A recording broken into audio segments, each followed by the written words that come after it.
People who throw stones and then hide their hands have their own sins that they need forgiven. But they would never put their problems, their faults, their issues out there for people to know and for people to hear. But they don't mind spreading your sins or your transgressions out for everyone to try to humiliate you, though. No, they don't mind doing that to you. See, words are often used to throw stones at others. And it can destroy people mentally. It can really destroy people.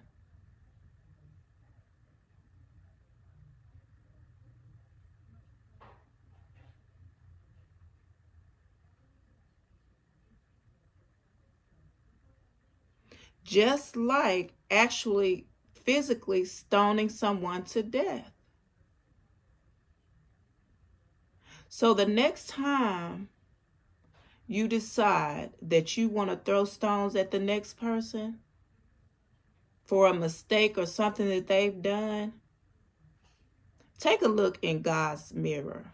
Take a really, really good look in God's mirror. And if you look really close and pay attention, you will notice something. You will begin to notice that God is the only perfect one, and that we all have fell short of the glory of God. And we all need forgiveness for things that we have done and we're not proud of. And it talks about an instant like this in John chapter 8. And it is about the adulterous woman who was caught in the act of adultery. And I'm going to read a couple of verses starting at verse 7 through 11. And it says, "However, when they persisted in questioning him, he straightened up and said, 'He who is without any sin among you, let him be the first to throw a stone at her.'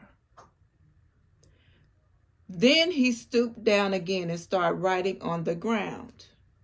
They listened to his reply, and they began to go out one by one, starting with the oldest one until he was left alone.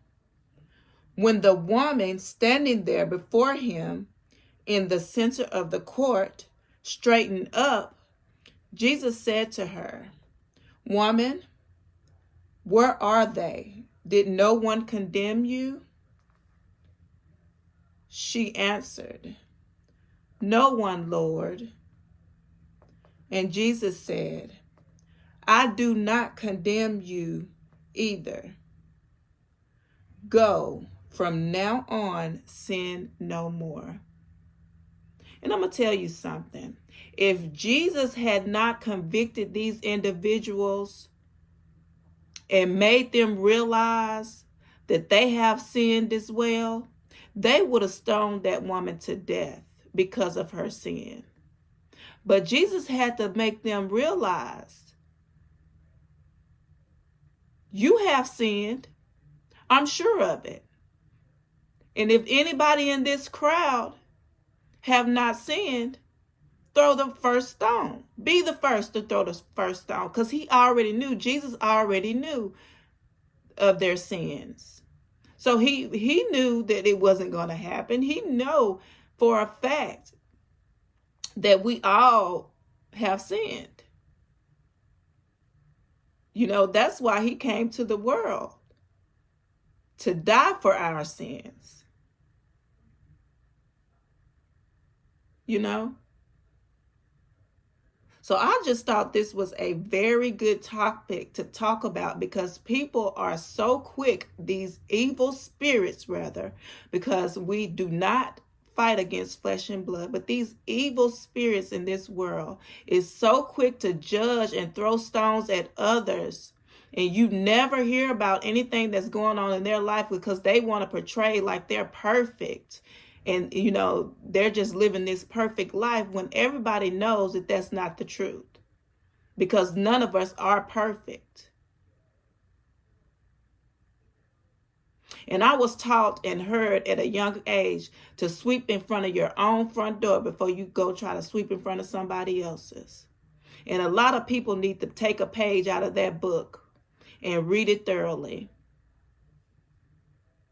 And just realize that we all sin. We all fall short.